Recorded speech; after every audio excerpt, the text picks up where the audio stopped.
This recording is for the Dixon Public Library's Oral History Project. Today I'm with Mr. Weston Jacobs in his home here in Dixon, and it is the 27th of October 1998. My name's Paul Ferrell, and we're going to start with some family history. I guess the Jacobs and the Peters, and well, how far back do you know about your family? Well, I remember growing up at the Peters home on the east side of town where my grandparents lived. When I was born there in 1921, April 16th, and slowly becoming accustomed to the surrounding area, I remember that they were next to a large wheat field, which was the town's, the edge of town where they were growing crops. The high school was a block away from my grandparents' home, and we were across a pond from the main part of town. It was the drain off from winter's storms, and it's been filled in now. Of course, many years it's been covered up, but they still have a drain that runs underground from the north side of town to the south end of town. There used to be a golf course next door to the grandparents' home, which is long gone from many years back in the 30s. I remember the pond being full of water, and golfers were playing golf there, and they're losing the golf balls, and then on off times I'd go out there with a bucket and a rake, and I'd rake in the golf balls and then sell them for 10 cents a piece to the golfers the next time they came back. But that was my first endeavor to earning money for spending. And my granddad had several horses at the ranch house there, and I learned to ride probably at around 8 or 9 years of age, just around the corral, and just an experience that children that age should have. My uncles, Lester Peters and George Emil Peters, both lived at the house at that time before they were married, and then they married and moved away. But my uncle Lester Peters became the chief of police in Dixon back in the early 40s, and he was chief of police for 20 years in Dixon. As far as my school experiences go, I attended the kindergarten where the Anderson School is now, and the grammar school was a cement stucco building with 2 towers, one bell tower on one side with the bell and the other. There was no bell. It had a gymnasium in the back, and I went to school there from the 1st grade to the 8th, and at the time I was going to school, my dad was a principal, and I got accustomed to that because a lot of the children that I went to school with, by the time they were in the 3rd or 4th grade, would say, just because your dad's a principal, you can't get away with that. I had that on my head for many years until I graduated from the 8th grade. My dad was the 8th grade teacher. He was a shop teacher. He was the coach for the basketball team, and he was also the principal. And when I was in the 8th grade, he was my teacher. They had an 8th grade teacher that was a principal. That was quite an experience. My 2 brothers, Dean and Paul, both had the same experience. They went through the grade school and through my dad's class as an 8th grade student, and then passed on to graduating from grade school at Dixon High School. I remember. I don't want to I do want to interrupt you. There's a picture there. Why don't you hold the picture and Oh, now this- that's the. Let me zoom in on The that. two towers. Isn't that the school with the two towers? Yeah, That's the high school. no, this is This is Oh, I mean. this. Dixon Grammar School when my dad was principal. Oh, okay. Uh-huh. This picture was taken back in the late 20s and early 30s. You can't. You I read can it. tell. I can tell by the car. It's the 20s. Yeah, but he's got it Mhm. written back here. Right? Okay, sorry. They tore the building down in 1952 and replaced it with the Anderson School that they have there now. Okay. Well, now let's see. Where were you? Before I interrupted you. where were Well, I just finished grade school and I was going into high school. you? And, Uh-huh. I entered high school in 1935, and as a freshman, I remember being what they call initiated or hazing. Well, in that days, it wasn't anything serious. It was just a lot of fun. They didn't tar and feather anybody. They just, gave you a bad time until about the middle of your freshman year, and then they ceased. Everything was fine after that. I got into athletics and I played basketball and participated in track. I did the low hurdles, and I never got into football because I was too light. And all those days that they had football in the 30s, it was a pretty tough game. There wasn't much padding, and shoulder pads, and the helmets were a lot more to be desired than what they had.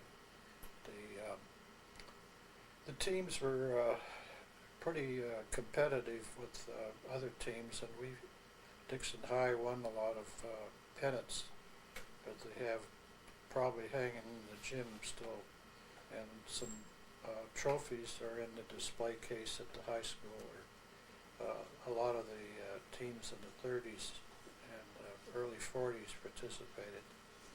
They were champions of the Northern California scholastic area. When I graduated in high school, 1939, the war in Europe was just starting, and of course at that time I was young enough that I didn't have much concern over it, but I went to Sacramento Junior College and I took a course in aeronautics, and then I transferred to Cal Poly and I took another course in aeronautics, and then I enlisted in the Navy Air Corps, and I went back to Cal Poly for pre-flight school. Now this was before Pearl Harbor, Well, or I was going to school in 39, 40, and 41. Mhm. I graduated from high school in 39, and I went to Sacramento Junior College in 40 and 41, and then I transferred down to Cal Poly, where I took the aeronautics course there. And then I enlisted in the Navy Air Corps, and I was in the Navy Air Corps from 1942 to 1946. Were you on aircraft carriers there? No, I was on a air station. The Navy has air stations just like the Air Force has. The program that I got involved in was air navigation training, where I worked with navigators in what they call a celestial flight simulator, which simulated night flights and air navigation by stars, and I worked in that. And going back to college, where a lot of my friends were enlisting in different branches of the service, and one friend of mine that went into the Navy Air Corps became a famous fighter pilot, flew off of carriers, and he and I were in the Navy for, well, together a couple of years through training when he went into flight training.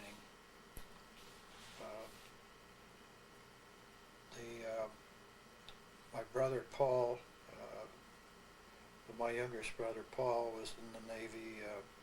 He was an officer aboard ship, and my brother Dean, who was next to the oldest, he was a fighter pilot, flew off a carrier in the Navy during the war. So all three of us were in the Navy, and we get together, you know, sometimes, and we talk about our days that we had in the service, and some were fun and some weren't too much fun. The high school, I'll go back a little bit to high school, where we had a lot more activities than I think the children or young people today wouldn't be satisfied with. We had dances on Friday nights after a football game, and after basketball games they'd have some activities. I think it was great because we were able to keep people occupied rather than having walk in the streets past their time that they should be. And curfew time is 10 o'clock in the town, but they don't seem to enforce it. My father's brother was the principal of the Rio Vista Grammar School at the same time my dad was principal of this Dixon Grammar School, and they were highly competitive. During the basketball season, my dad would take his team down there and play them, and they'd come back to Dixon and we'd play them here. What, you were on the team? Yeah, it was pretty exciting. In 8th grade is where you first begin to start with athletics, and basketball being the most activity that we had was very interesting. We had a lot of good times together. And my dad and my uncle, we used to spend times together during the summer. Both families would go to Mount Shasta City, and my dad was taking courses to get more credentials for his principal position, like different credentials that are involved in different kinds of teaching. And Chico State Teachers College had this summer school in Mount Shasta. So it was kind of a nice vacation for us. We'd go there for maybe 6 weeks or so, and our parents would go to school, and the families would participate in a lot of activities. So we did this, went to Santa Barbara for a couple of summers also, which was a great experience for us. And Dad took his credentials to get his master's degree. In those days you could be a principal and you didn't have to have an administrative credential. Nowadays you do have to have credentials for teaching. And in those days a master's degree was a pretty high degree in the teaching field. I remember my dad telling me one day, this was during the 30s, that he was receiving $400 a month, and that was a pretty high-paying job for a principal and an 8th grade teacher at the same time.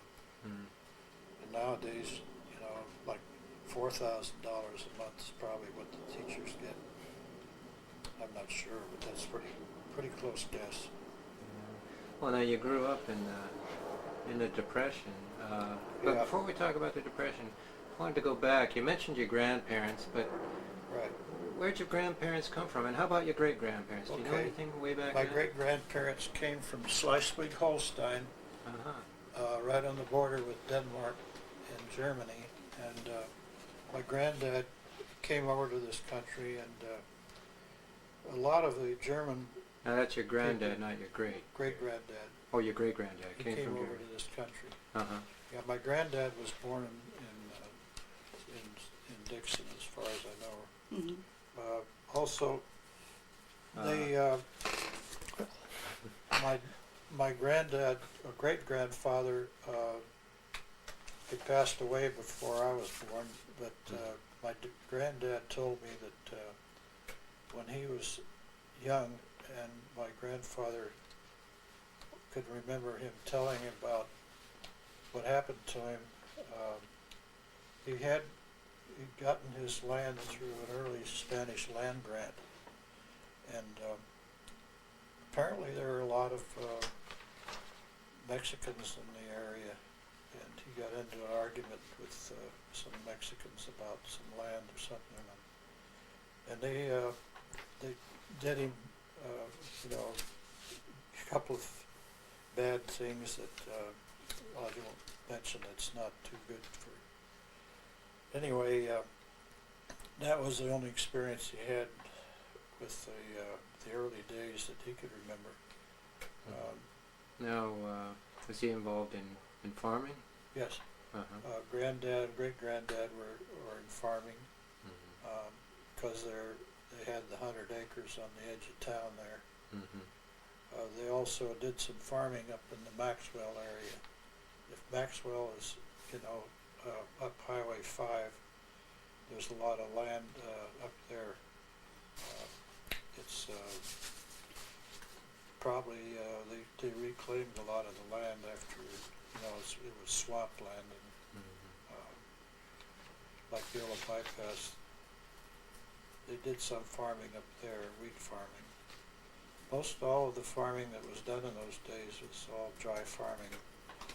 Not till the 30s, I can remember them irrigating out here and raising a lot of alfalfa out near the dairy, Doyle's Dairy on the edge of town, which is just north of this high school on the east side. You used to go out there and they'd give you a pint of milk, samples. When they were in the bottling room, they were bottling milk, and they set out bottles and little bottles in there, and you'd go out and have a half pint of milk as a sample. That was very refreshing. Now, your grandfather, I guess following in your great-grandfather's, he went into dry farming, basically on the east side of town here? Right. Uh-huh. Plus they did the farming up around Maxwell, and of course that didn't last too many years because it was too far from home, and they found someone that wanted to purchase the land for a duck club. That's a big hunting area up there. Oh, up there at Maxwell. Yeah, big land preserve. Well, I can remember the. Now, what about your? I just wanted to ask about how it seems kind of strange. Your father was a principal, yet the two generations before were farmers. Why did he choose to do that? No, my grandfather was a farmer. My dad came from Sutter City. He was born in Sutter City, and he came to Dixon. Oh, now that family that came from Germany, we're talking about. That was my great-granddad. The Peters. Peters. We're still on Peters. Now I'll tell you about the Jacobs side of the family. Okay. My father's father came from Denmark in 1800s. I don't remember what year it was, but anyway, when he came out here, he married and settled in Sutter City, which is a farming community also. And then after my dad, he went to school, graduated from Chico State. He went into the Army, and while he was in the Army, he met a man by the name of Irwin Duke, who lived in Dixon. His family, and he lived in Dixon. He's from Dixon, so he asked my dad to come and visit him in Dixon after they got out of the Army in 1918. When he came to Dixon, why, he met my mother through some mutual friends of the Dukes, and that's how my mother, the Peters family, and my dad, the Jacobs family, got together, and my father and mother became married in 1920. 20. Yeah, right. And Dad, he was coach at the high school for a couple of years before I was born. And the day that he tells me that he was at a track meet coaching that I was born, he had to rush home because in those days they didn't rush women to the hospital. They usually had their children in the home, and the doctor would be there with the mother to see that everything went right. Not until later did the women go to the hospital for having children. Well, that was an interesting thing. I can remember that house, that two-story home my grandparents lived in. It was great. They had everything in the yard. There were just a fantastic amount of things. And the animals, they would keep sheep and horses and cows and everything like they did in those days.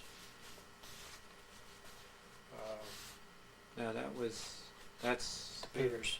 And that's now where City Hall is. Right. City Hall is where the grandparents you have a little painting made of that, don't you? Take a quick look at that. Let me zoom in on that. Now that's gone, but those palm trees remain. Correct. Yes. Now you were telling me about the animals. They had a pretty good collection there. Oh yeah, it was just like a zoo. We had horses and cows and chickens and sheep and goats, and just about everything except, well, they had dogs and cats. The dogs would take care of the people that came around when you didn't want them to. They'd always bark, and then the cats would take care of the vermin. And the horses were just there around. I think they used them to do a little bit of plowing near the house. Later I remember seeing what they call a two-gang plow. That's two horses pulling a double plow. Let's see, I think they call that a double tree. Two horses pulling one gang plow. Later on, then they became the plows were put away, and they used something like the large plows that you see today. They were pulled by a large tractor. Not anything like we have now, but you could find them in the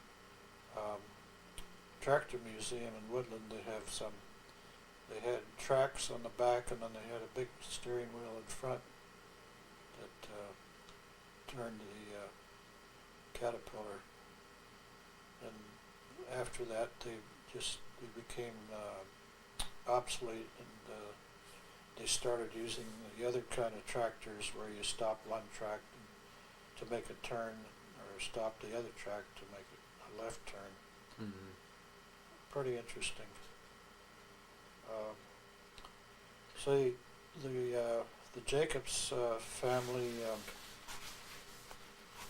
part of my father's my father's brother's deceased family are still living in the Rio Vista, Sacramento area.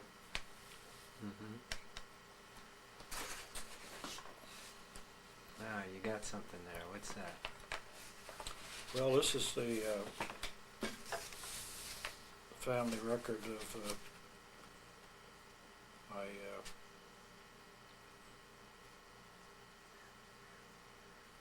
father's father. It's my grandfather. He was born in Copenhagen, Denmark in 1832. He was the first immigrant on Yeah, on the Jacobs side. right. Yeah. Uh-huh. No, I didn't have a great-grandfather. My dad's side, I never heard or have any information on him. Mm-hmm. Well, now that house you were telling me about, that The one You- in the photo.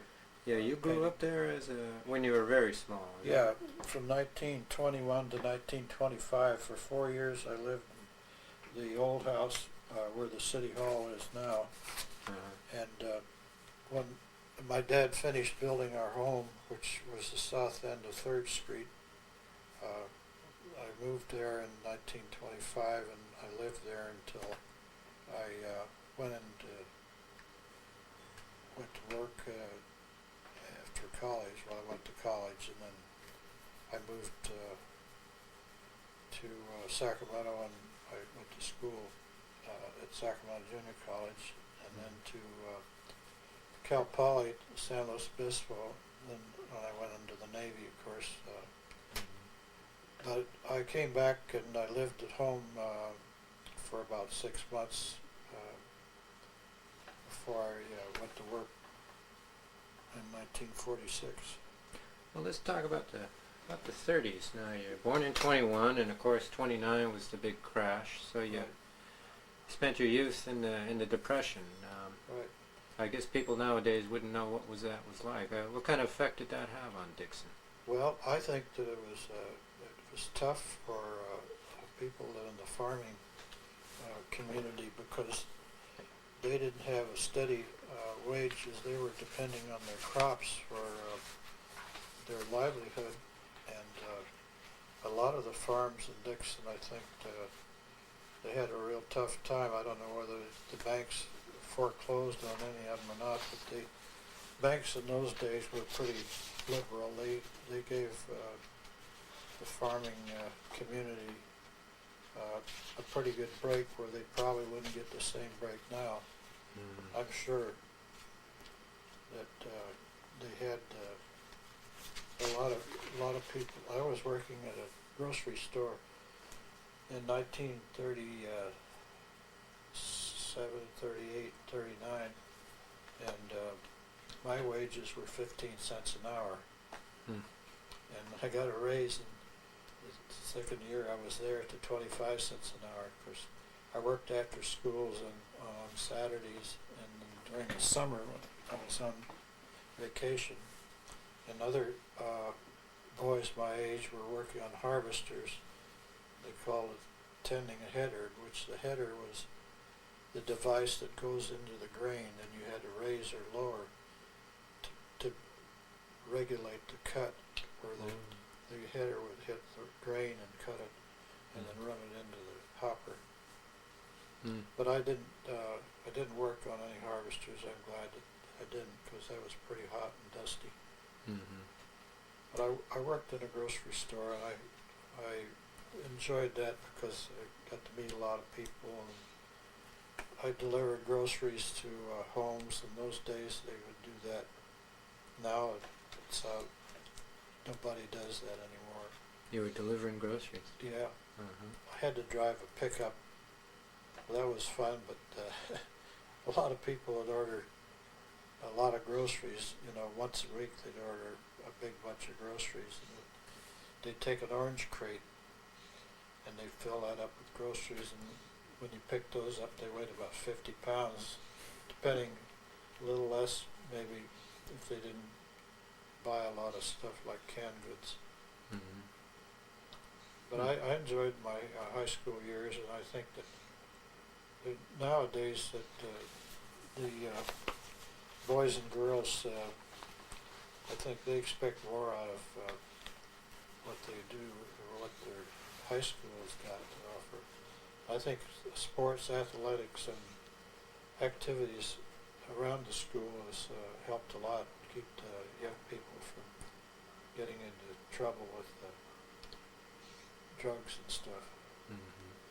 So you were in sports, and you also worked in a grocery store. Which grocery store was that? Well, it was called Our Store, and it's a big vacant lot right next door to Williams florist. Uh-huh. Another big vacant lot on the corner of First and A. It's where they used to have there was a Shell service station on the corner, and then right next to it was a independent grocery store called Our Store. And What was downtown like in the 30s? What businesses do you remember? well, I as a remember kid? the corner cafe, which is across the street on the corner from Dawson's. Whoops. Oh, I'm sorry. I'm supposed to Okay. keep track of that. Okay, now let's see. You said there was a corner store which was across from Dawson's. The corner cafe was across the street on the other corner where Dawson's is now. It would be directly across where the Oddfellows, where Bud's Is today. where Yeah. Bud's is today. That was a corner cafe. It was run by a Chinese fella. I remember going in there after working all day Saturday and spending 75 cents for a big meal. That was pretty exciting. Mm. I didn't spend all my money, but I spent part of it. It was It's a lot of money when you just paid 15 cents an hour. Yeah, right. Well, there are a few fringe benefits to like working in the grocery store. They always had cookie bins Mm-hmm. and things like that. Everything came in bulk. It seemed like there wasn't any packaged cookies or packaged crackers or stuff. They did it in, and they'd have a big bin where they put the cookies and the crackers and all that stuff, and they'd sell it by the pound. Mm-hmm. And like cottage cheese and meats and everything, they were all in bulk. There wasn't any packaged stuff at the store then. The milk came in bottles, and it always had cream at the top.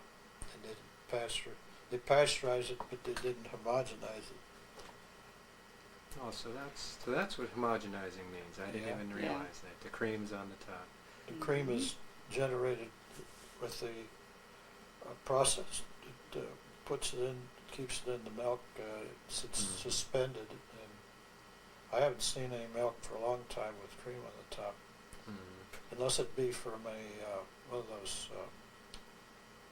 health markets. They sell grade A pasteurized milk from special dairies that are out.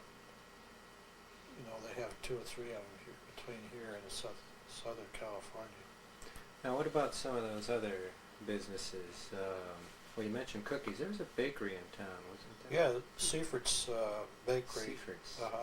That's That was right next to the corner cafe, and I remember going in there quite often to buy pastry and bakery goods because it was so much better than the kind you bought from commercial people. Mm-hmm. Now there was a pharmacy. There was movie theater. Right, their movie theater where the old building is right downtown, in the middle of town, across from the Masonic Hall. Masonic Hall was built in 1896, and it's still there in the middle of town. The downstairs right now is a florist, and it's been a grocery store, it's been a meat market, it's been a TV repair, just about everything. Over the years, I can't remember what else.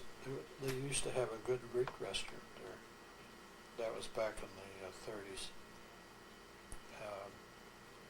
I remember not too many years ago, the Purity store was there, and that was back in the 50s. And Now Purity's Groceries. yeah, it was Purity grocery store. Mm-hmm. I think it's called Skaggs now. It used to Oh. be Purity, and I think there's a company called Skaggs on Purity. But anyway, that Masonic Hall is quite significant because In the early days, masonry in Dixon, the first lodge hall that they had was out at Sylvieville, where Sylvieville was, out in the country at the corner of Sylvieville Road and can't think of the other road that intersects there in the corner. But then they moved into town and they built the building where it is now. And that's been the Masonic Hall in Dixon for as long as I can remember. Now the Masons are a pretty important part of Dixon. Yes, they are. In fact, I don't remember any of the early settlers in Dixon that weren't Masons. It was kind of a thing that people enjoyed because there was fellowship and they participated with activities, social things that they had. Always included the ladies, except their meetings with the ladies didn't go, but they have a Masonic group whose membership kind of based on the husband being a Mason. That's called the Eastern Star. And that was quite active here in Dixon. In fact, my mother and dad were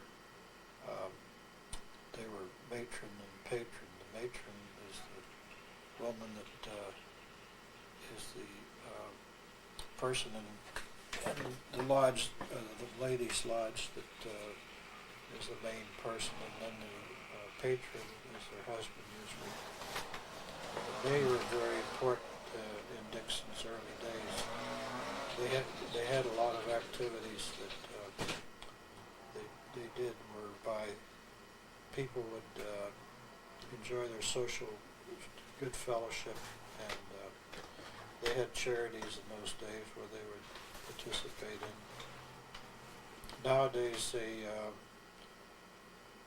the lodges of the Masonic lodges have a group of different branches called the York Rite and the Scottish Rite. And the Scottish Rite is all one group of people all in one lodge, or all the degrees are in one lodge.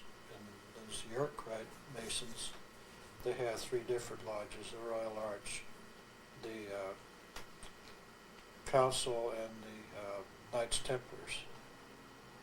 And to become a Mason, you have to ask another Mason for a membership application. We don't advertise, we don't publicize for membership in the Masons. It's your own free will and accord if you want to participate or apply for membership. The Shriners have a hospital in Sacramento that was just opened last April, and it's just been full ever since. Now you're a Shriner too, and Right. is there a few Shriners here in Dixon?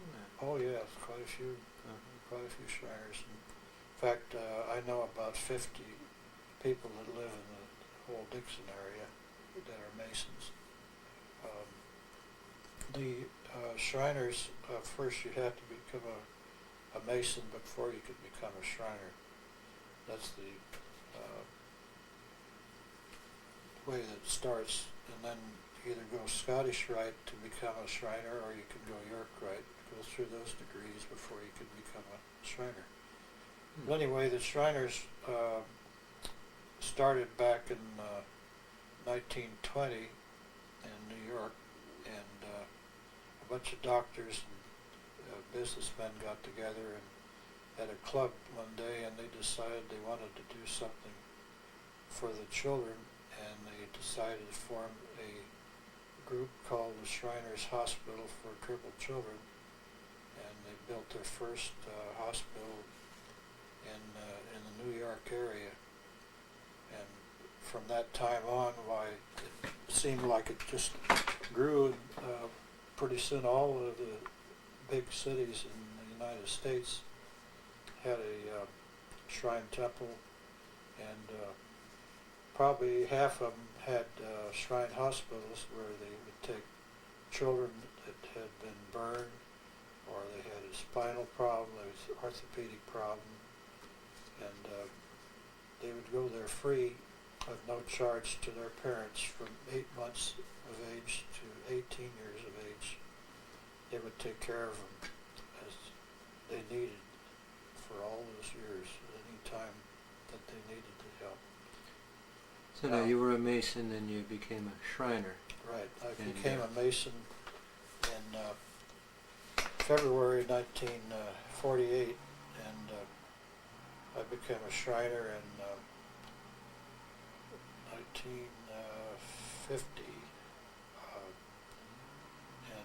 I just received my 50-year pin in Masonry in May of this year. Now you got some pictures behind you where you're, well, I don't know, I guess you might call those uniforms. What are we looking at now? That one This there at is- the bottom's a Mason, This right? this is the Mason. The top hat signifies the top at the lodge was be the master, Mm-hmm. or for this particular picture, I was the high priest of the Royal Arch chapter in Dixon. And this is a picture of myself in my military uniform, and the Legion of Honor is made up of Masons that are Shriners and also a veteran.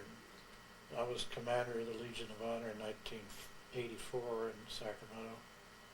I had 600 members, and this picture was taken the year I was a high priest of the Royal Arch chapter in Dixon, 1988. This picture was taken when I was a photographer for the Shrine Temple in Sacramento in 1989.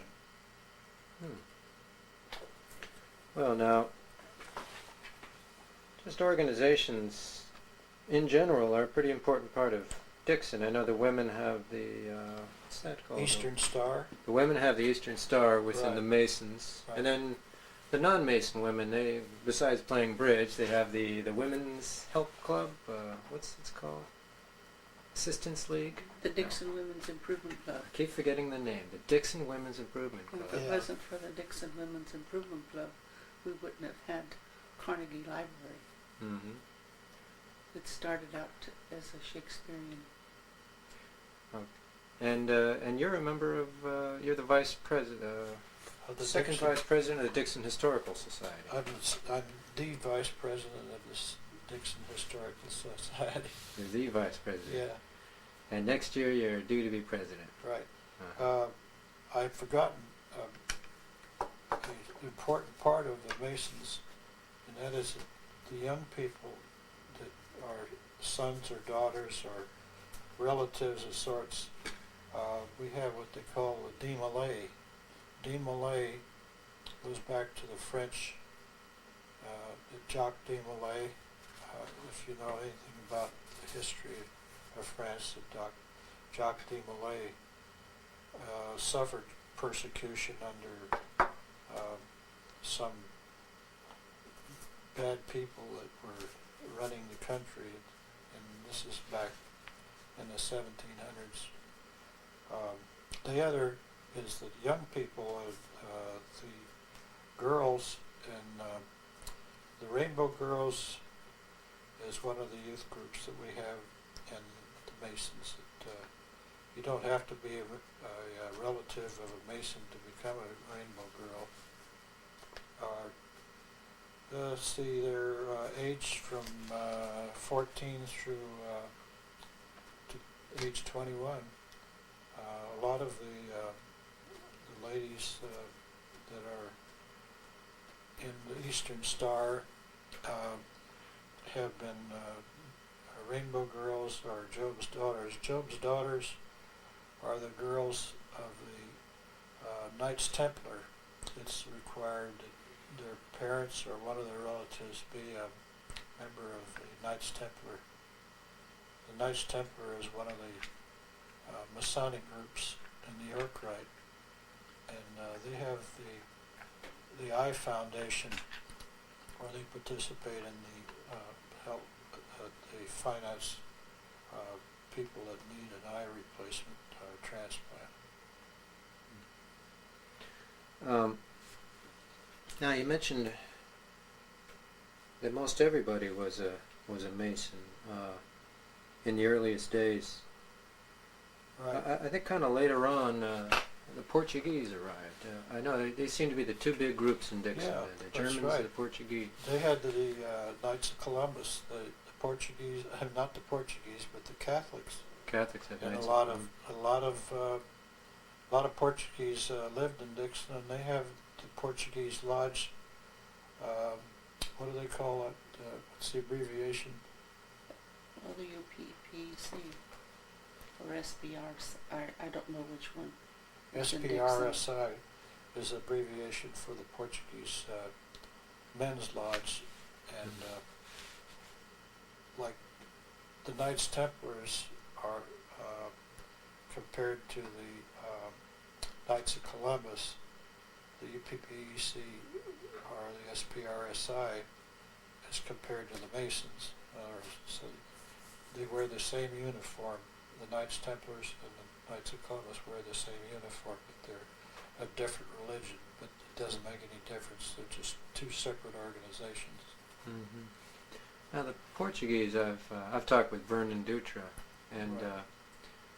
Of course we always hear about the Mayfair Parade, but there was a Holy Ghost Parade. They don't do Oh, yeah. anymore here in Dixon. Right. Yeah. The Holy Ghost Festival that they had in Dixon was an annual thing that I always enjoyed because it involved the people, the area, the Dixon Portuguese and their families and children, and I think it was a good thing, a good wholesome celebration where everybody enjoyed themselves. They had dances and barbecues throughout this town, and it was 2 or 3 times a year they'd have their festas, they called, where they would cook beef, and they would have a great big buffet Mhm. dinner where they'd serve the bread and the beef, and they'd have some homemade wine, I think. I can't remember drinking much of that. Well, someone told me the soupa. Yeah, the Soup, soup, whatever that's it's with the called. beef and The the beef. gravy and the bread. Uh-huh. They pour the gravy over the bread, and then they serve the meat plate separate from that. And mint leaves. Oh, Mm-hmm. Now the other, well, I mentioned it before, the Mayfair Parade. It's changed quite a bit. What about the earliest? Do you rememb the Mayfair Parade? What well, I was can that about? remember they had more floats, More in floats. the parade, and whether they be horse and buggy or whatever, there's still a lot more floats than they have now. It seemed like the schools would participate more. Well, they had bands also in those days, but it seemed to me like they had more floats in town, and more civic organizations would do a float for their own particular group. The celebration seemed like it lasted a little longer, even though they only had the one parade. It seemed like they had dances at the fairgrounds, and Friday, Saturday, Sunday. they had maybe dances, 2 dances, and they have a concert.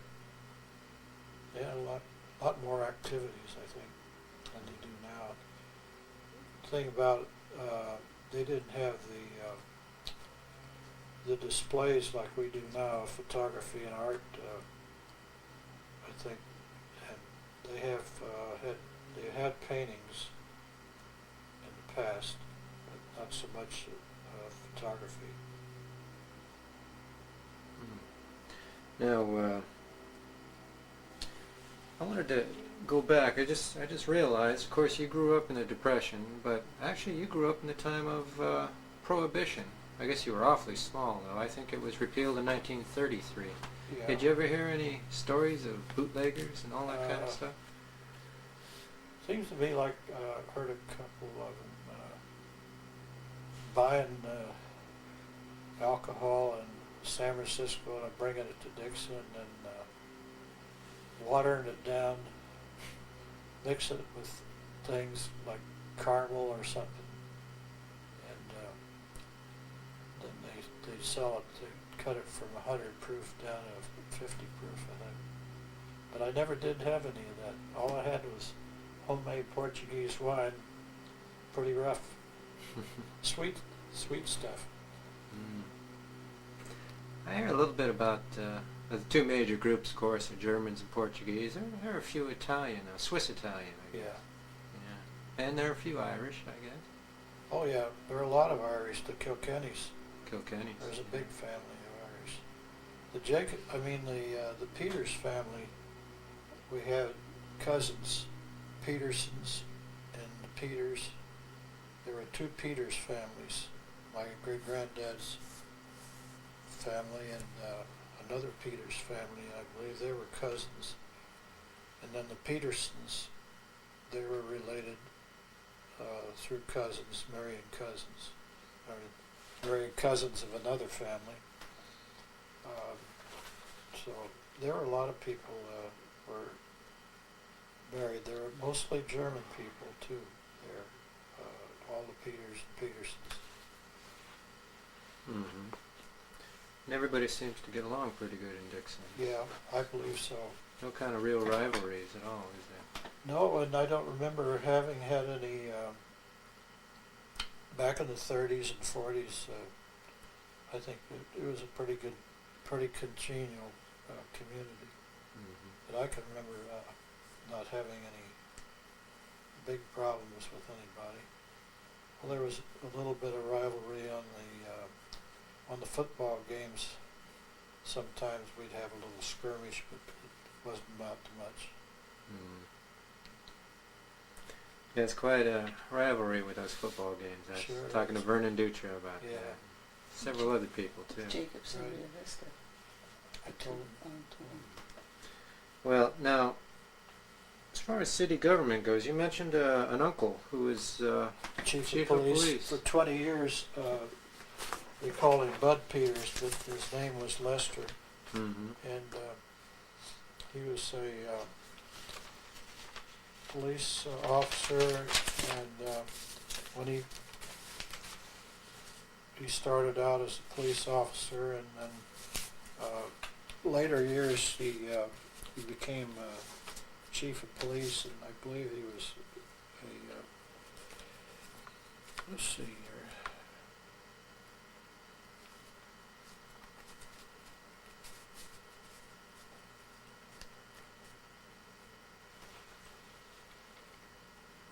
Yep. Police chief from 1944 to 1969. Mm-hmm. Yes. I didn't realize Peter was that long. That's a pretty good long run to be chief of police. Yeah. And as far as the way the city was run, it was a volunteer fire department for a long time, wasn't it? Oh, yes. It still is today? Is that the way it works? Right. Uh-huh. I think they have 3 or 4 paid full-time firemen. I'm not quite sure, because I haven't been out there for a while to talk to them, but I believe that's what they have at the present time, as far as I know. I could be wrong, but that's a pretty educated guess. Mm-hmm. You remember any big fires in Dixon? I don't think there were any too catastrophic, were there? Mostly grass fires in the surrounding outside the community, and grass fires. They had more before they turned to row crop farming. They had a lot more grass fires. Now they have so much sugar beets and tomatoes, and even back in the early 40s we had 39 and 40 we had lettuce crops around Dixon and alfalfa. So it was pretty good. It was further out of town where there was no irrigation, south of Dixon, where the towards the Rio Vista area where they had just grain and wheat and no irrigation. And then in the last 20, 25 years they've become irrigated. Their crops are as far as 10 miles south of town are irrigated now. How would you put out a grain fire? That seems like it'd be a pretty tough thing to do.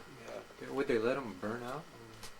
Well, I think what they'd probably do would to go through the end of the field as soon as they could and take care of that much of it, and then the side where the wind was blowing to they go to the end where the wind was coming from, you know, and work on that part, because if you get down at the end of the field where the smoke's coming in, why you wouldn't be able to do anything. So you fight the fire behind it. I would say so. Of course, not being a fireman, I'm not quite really qualified to answer that, but as my idea would be.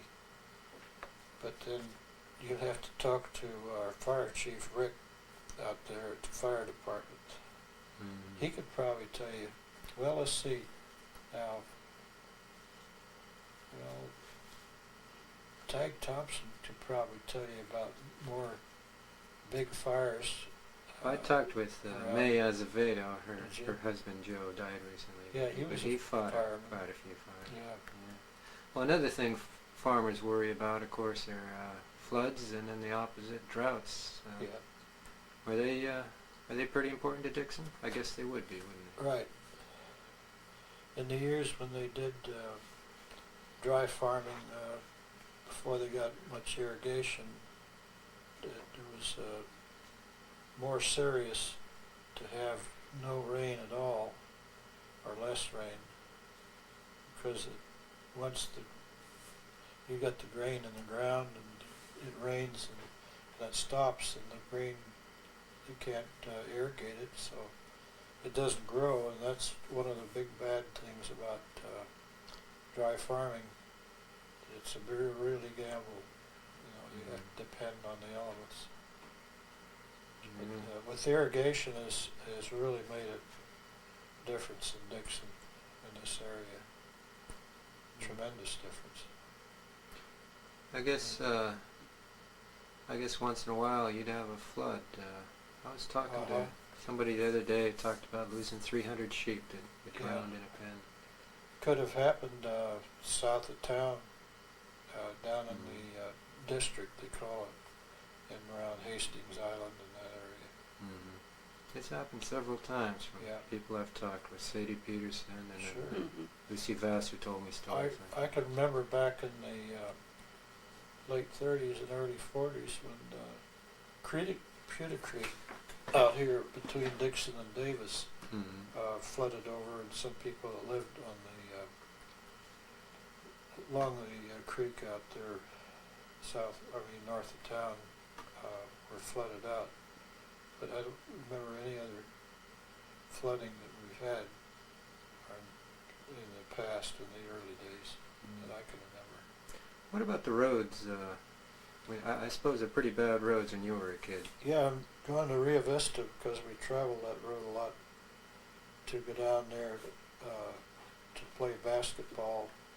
It was quite a road, and it had a kind of a raise to the middle of it, you know, so the water would run off. I guess it would drain better, but it was tough to drive that road. I know my dad didn't drive very fast because of the size of the road and conditions.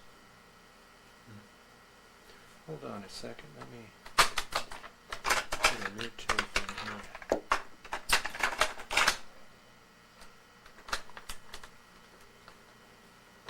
Now, I've talked to people who've lived outside of town, and they tell me it's been quite a while until they finally got electricity out there. The same with the telephone.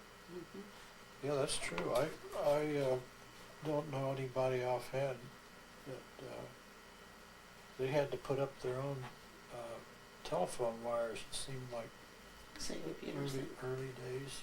Mm-hmm. They had to string their own telephone line from from Rio Vista 113 up probably 5 miles to the ranch or whoever lived out there. But fortunately they've been able to remedy that. Well, I wanted to ask about doctors. You talked about the earlier doctors, but when you were a kid, Yeah, Dixon had some good doctors. yeah. I was trying to remember, I think it was Dr. Floreth, yeah.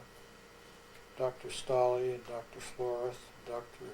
Parsons were the three important Dixon doctors. And when I was growing up, I can't remember any others than that. They were very competent people. They would go to a person in their home and treat them. And they would make house calls probably 50% of the time or more when people were ill. I remember going to their offices several times, but most of the time they would come to your home and take care of whatever problems you had.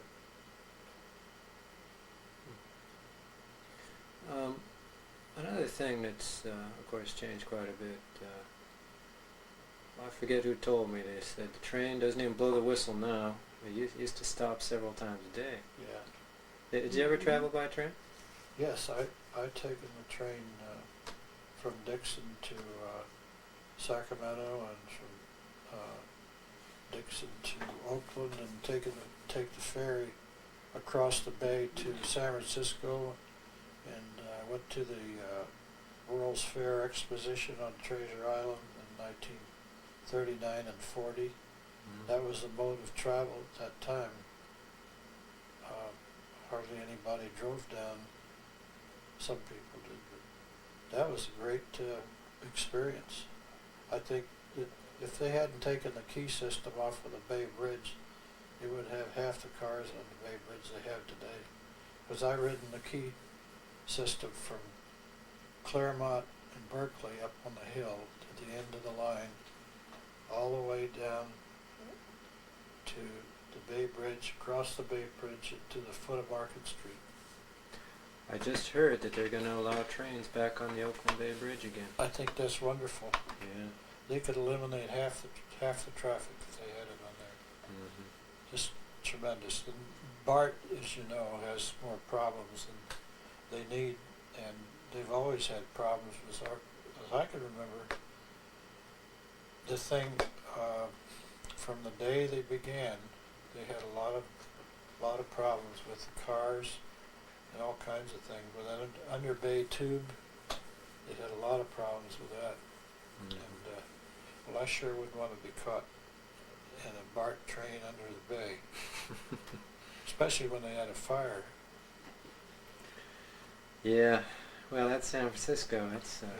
traffic's a mess But I'll there. tell It's you- not quite a problem here in Dixon, though. No.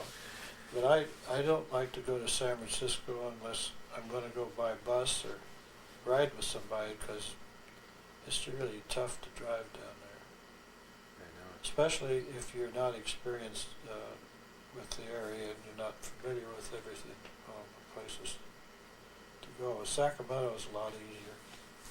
Yeah, I agree with that. Well, let's see. We've talked about a lot of different things. I forgot to ask you about his recreation. Now, when you were a little kid, what would you do for fun? You didn't watch TV, Well, I know that's that. right. I remember the first crystal set I owned. Oh, crystal radio set. Yeah, crystal radio set. Boy, that was really something. I used to listen to KFBK to the football or baseball games that the Sacramento Solons played. It was Sacramento Senators and it was the Sacramento Solons. And my uncle Bud Peters, Lester Peters, played baseball for the Sacramento Senators before he became a police chief, before he went to work for the city police department. He was a pitcher. He pitched hardball, quite a picture. Those were the years when Jake Royer was playing for the what was it, Cincinnati Reds or No, I think it was. Jake I Royer? think it was Philadelphia. Philadelphia. Okay. He played Pacific Coast League, and then he went back east. Yeah, right. You're right. I couldn't think of the name.